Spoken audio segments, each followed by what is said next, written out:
Okay, welcome back to the Self Care Savage podcast. This is episode 60. And if you haven't watched 59, which kind of explains a little bit about where we're going with the platform, please check it out. Um, but this is, again, will only be on YouTube, won't be on other platforms, and it's going to be fully unedited. And it's only sponsored. I'm not doing any brand deals anymore or things like that. It's only going to be sponsored by UCAN Outdoors and Friendly Reminders, the book. So that's what we got going on with that. But this one, well, a lot about what I'm doing now is y'all are going to kind of get a feel of my approach and my attitude and where I'm at in my life. Again, if you go back to episode 59, you'll get a better understanding of where that's going. Or as you watch, you'll certainly get that. So, as I talked last time, was about some things that have been going on with my mom who has Alzheimer's. And it brought up so much stuff because I've been working with my sister on some guardianship stuff with my mom and just again talking about things. It brings things up when you're dealing with family things and something like Alzheimer's, which is just a horrible disease, and for anybody involved with family, it can have its challenges with you know dealing with it. Love my mom to death. My mom and I were there was only just me and her for years, and as I was growing up, and she was amazing. I always knew I was loved, but at the same time, she was a very neglectful mother in the lifestyle and stuff that she lived and we lived. But I was going to tell just a little bit about her today because some of these things that we're talking about or I'm talking about, I'm able to talk about these stories differently.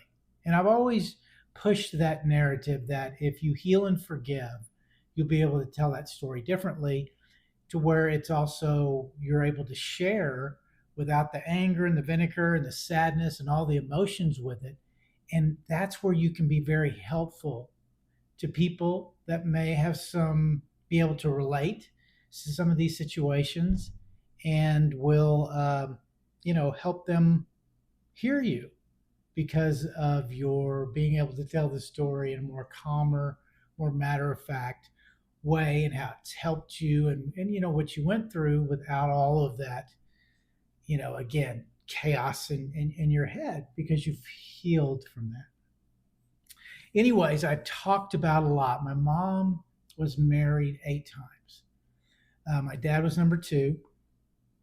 But I'm going to talk about one of her husbands today, kind of so you understand a little bit about my childhood.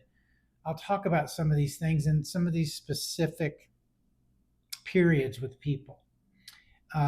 It's there's a lot of everybody says this about their lives, but there's a lot of things that I feel like as I think about them now, they're very unbelievable. Uh, Listening to them coming out of anybody else's mouth, or even somebody's listening to me, I'm like, what? But I feel comfortable talking about them, and I've got. Um, I just think there's a lot to learn that I'm able to help people understand as they listen to me and talk to me and understanding where I come from. Because one of the biggest things is social media is very fake now. Everybody is just trying to get your money to either coach you to breathe or to meditate or a therapist or life coaching, and they haven't been through stuff. That's probably my biggest pet peeve with this is even your people that have degrees and advanced degrees and have certifications and licenses to practice, and especially in the mental health world, um, they haven't been through anything that they're working with people on. And you can't truly help and help in an efficient, proactive, productive manner if you haven't actually experienced these things in your life. So, well, let me get back to my mom. So, I want to tell this about her husband when I was probably just turning 15, 16 years old when he first came into our life. Now, I'm going to set this up so you get it. With my mom was a therapist. So when she divorced my dad when I was 7, I've talked a little bit about this stuff. She went back to school, got her bachelor's, master's, doctorate, watched all that stuff happen because I was growing up through it. In the 70s, she practiced out of the home. I was around all that stuff. A lot of inappropriate stuff. Another story. But this particular man, she was actually doing some internship work before she was fully finished with her master's degree. And she met this guy. His name was Eddie, and she met him because she was teaching, doing some class stuff out at Seagoville Prison. And again, this was in the early mid 70s. And he was in prison there. He was a prisoner. He was in her class. And his name was Eddie. He was Hispanic. And he was the number 2, whatever they are, rank wise in the Mexican mafia. He was out of San Antonio in the 1960s. And he had already been in, I guess, prison 10 or 15 years. But he was definitely that when you look at him, that had that gangster kind of vibe and the way he looked. And back then, a lot of the tattoos and the different stuff back at that time. And he was, anyways. So when I first met him, he came to our house one weekend. We had a little townhouse duplex thing in Richardson, Texas, and I had just gotten into high school, roughly at that time, and she brought him home. And so my mom, you got to understand, as I was growing up, was very promiscuous, and men were in and out all the time. So this wasn't a surprise to me. Now, this was the first time, she brought home um, somebody that was very different, and I knew he was different, not just because of his ethnicity, but he just the way he carried himself, the way he talked, and he was very nice. But I had not been around anything like that before. So anyway, she was bringing him home on these weekends. I don't remember how many back then and all that. Again, a long time ago. And then eventually she started talking about she was going to marry this guy, and that we were looking for a house in Dallas and all this kind of other stuff. But it wasn't until after he got out that I found out that he was coming home to our house on weekends because he was getting furloughed on the weekends out of prison. He'd already been there 10 or 15 years, did a lot of good stuff, and went through some education programs and stayed out of trouble mostly toward the end of his stint. And so he was able to furlough out for a while. Well, of course, my mom, completely unethical and against everything, but this is the deal with my mom I've talked about. My mom, even though she was an amazing therapist, um, helped so many people, very beloved, she had a man problem. That was her deal, and she was going to fix all these men. But Eddie was also finding out a lot of things. He was a heroin addict. Um, but to move the story up here a little bit quicker, again, coming to our home on the weekends. Again, they were doing their thing, and I had my friends, and we were doing our things in the 70 things and cars and girls and just getting in trouble. But so again, fasting forward a little bit is after he got out, and then my mom had bought a house, and they got married at that house. Um, and she bought him a big flatbed truck, and because he wanted to go back into construction business or do construction, or because he wanted to go into the construction business. And so she set him up. That was my mom. Bring this man in, this damaged man, or she's going to fix him, or now she's going to help. Look, this man he was a very sweet man. I mean, and he painted. He was a great painter, and he was not a very loud guy, mostly quiet. Um, but a lot of his families and friends that were in the area of Dallas were hanging out at the house a lot. But again, at my age, when I was going through high school, my first cars, all those kind of things, I was on the move. So it was very different, a little weird, but I was doing my own thing.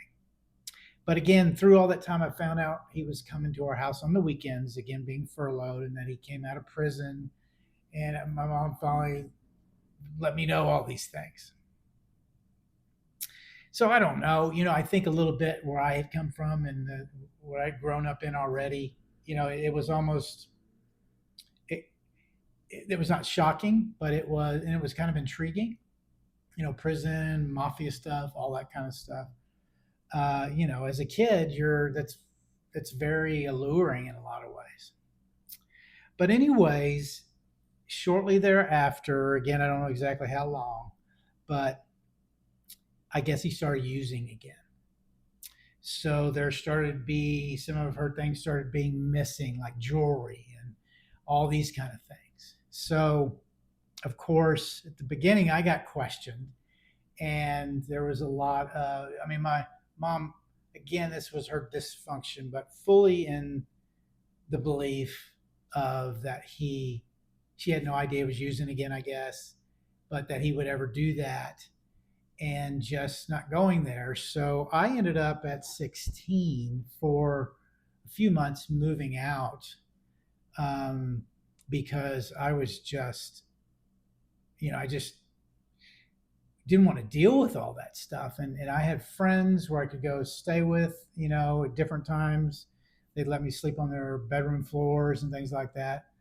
And, but I had left for a while. Anyways, fast forward again, my mom convinced me to come back home. And when I got back home, I realized how bad things had gotten. So I guess it was open that Eddie was using again. And now he was being physical with my mom. So now I'm already right back into things I've already dealt with through my whole life and going through this stuff again. And, uh, but I was older. So it was affecting me a little bit more. And I was getting into some real protective stuff around my mom. So she always kept me at bay, or she would, if she knew I was around, she would somehow get me out of there or do however she could, because she didn't want me to deal with it, even if I didn't know it was actually happening, but she knew it was brewing. So I was home this one last time, and so I finally stepped in. He never bothered me, never got into it because I never really got into their relationship. I didn't want to. Again, I'd already been down this road with my mom a lot, and but it was really bad, and he was really getting into her. I don't remember. I remember the sun was out. I can remember a few things like that. Time of day, exactly the time of year, and all that. I don't remember. But I was like, I was boiling. Probably something going on with me or a girl, or who never knows what's going on. And so I banged on their door. He finally answered. Of course, he was, well, not of course. I was a pretty good sized kid, but he was able to physically manhandle me pretty good. But he got me and kind of pushed me as I was stumbling and things like that down the hallway. Make all this short. But my mom, again, being a therapist, she used to have her practice in the house in this environment. And in this one room she had set up, we had all these metal chairs that were leaning against the wall that she was set up when she had groups that came in, like Thursday night, whatever group she was doing, marriage counseling or whatever, something around addiction. She was also an addiction therapist. Getting her ass kicked, bringing a home completely unethical. She could have lost her life. Just such bad stuff. Could have lost her licenses through all that. And here she is counseling people on these things. Just this the stuff I was seeing all my life. Um, and but getting back to that, now I'm tumbling down the hall. Never really me get my footing and just keep keeping me right as I was getting up and pushing me down the hall. Finally, we got in close to this room, and he went in there and got one of those metal chairs, and he slammed it right up against. Kind of caught me a little off guard, right through the, uh, right over through my torso. Ended up break or fracturing a couple of ribs. Worst pain, some of the worst pain ever. But this is again was how my life was functioning then. And this was my mom. And again, you know, my mom, it was just so interesting thinking about her with this Alzheimer's stuff and going through this guardianship with her, and then with my sister, and which we've been estranged a lot, and then just getting all this together, talking about things, getting things stirred up. But as it was getting stirred up, of course, I've done so much work on myself. This is a lot of point of this story. Is it wasn't getting angry, and I wasn't getting sad, and I wasn't getting like I wanted to shut it down, or I wasn't getting into where I wanted to tell war stories about. In fact, I've never heard this story, or I never talked about these individual pieces. But I can tell them now differently from that perspective, and I understand the relationship, and I understand this with my mom, which is beneficial to me because my mom was not a good mom in the sense of the typical caretaking. I functioned alone mostly, made my own meals, did all those things. Big deal. I mean, to me, it's no big deal because I went through it all. So it's not, that was normal. But on the other hand, my mom, like on Sunday mornings, that was always a time when I got up, when I was getting up from being hungover and high from,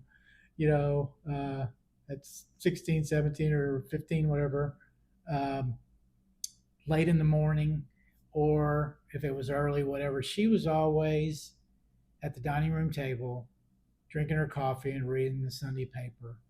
And that was her time that she made me these big breakfasts, whether it was pancakes or eggs, just whatever it was, biscuits. My mom, like Texas woman, amazing cook, baker, all those kind of things. And that was our time. And I know that a lot of people don't see that as well, with all this other stuff going on, putting maybe me through that. How that overshadows that. And here's the reason why: because I've healed from it. I've forgiven my mom. I know where my mom comes from. I know why she had so much struggle overcoming those things, and so that's why I can see and feel those pockets of those moments, just like I've talked about with my dad a little bit, because I have been through that, and that's what's really important, because it's what has been so helpful in releasing. I mean, not only healing and forgiving and getting the point to being able to talk about this and understand the dysfunction of my mom and forgive her for that. It's now that I can bring up those memories a lot of times that get buried through all that crap, and you forget about all those little moments. You start remembering those as you start peeling back all that stuff that's unhealed piled on, and it starts peeling back. You start coming up with those moments. Sunday morning was a big one for that, me and my mom. But she loved me. If I ever, I know she did, and she exhibited it. She just did it in a very different way, and but she was not appropriate overall in how it was all delivered. But I get it. So I want this is was just a story I wanted to tell about her, and this Alzheimer's stuff has been tough, and her forgetting who I was. I think it's 8 or 9 years now, where she's maybe 7, that she just flat I walked in and that was it. There was no more who I was. It was like, who are you? And these are things again that have come up a lot since dealing with this through last year. So this is part of also wanting to do to leave legacy. These are things when I talk about these and make these things, I want this more for my kids. They know some of this stuff, not necessarily all of it, and but it gives them a sense of where I went through, and also recording this stuff also gives something to my grandkids, and so someday they can see what their the family origin stuff and all the players involved and kind of what was done around this. So, but that was Eddie, and my mom and the prison and her unethical behavior and neglect and the chaos of a home, of an abusive home, and where there's domestic abuse and drug use and all those things, was still the illusion that my mom was able to bring clients into the home and have this practice, how this is going on in her life. And this is just one little thing that occurred. There's so many more and so many more incidents and so many more ways that she did this. I'm just really surprised. But you got to remember, therapy and those things like that were different back then. In the 70s, everything was different. There wasn't so much and my mom was, she was also a woman.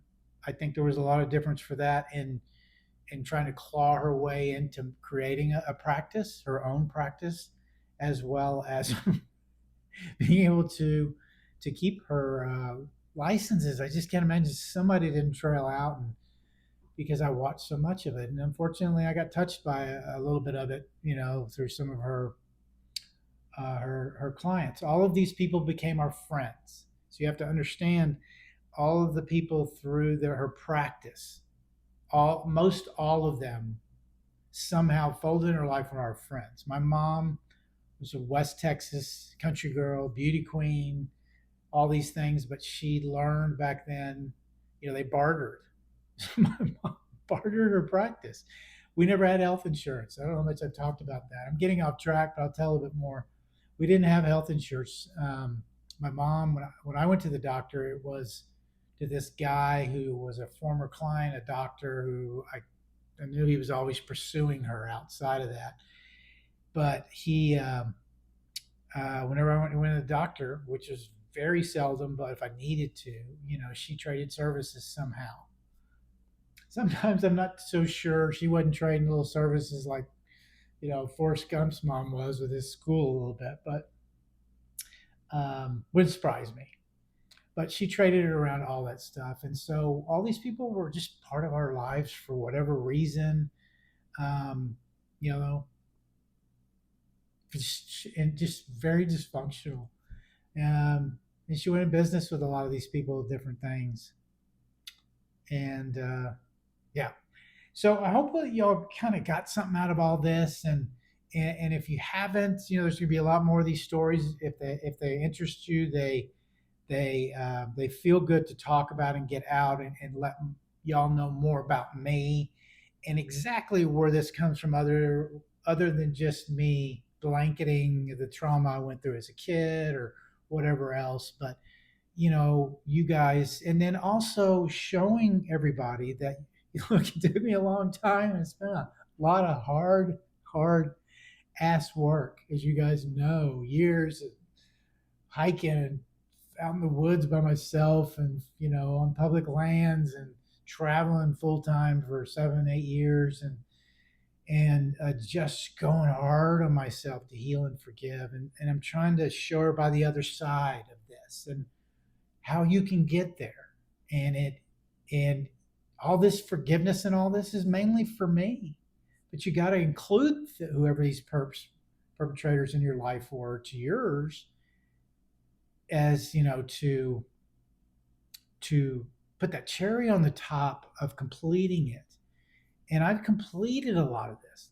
I'm still a work in progress, but this is the part. There is this other side. And the other great thing too is I can't stress enough.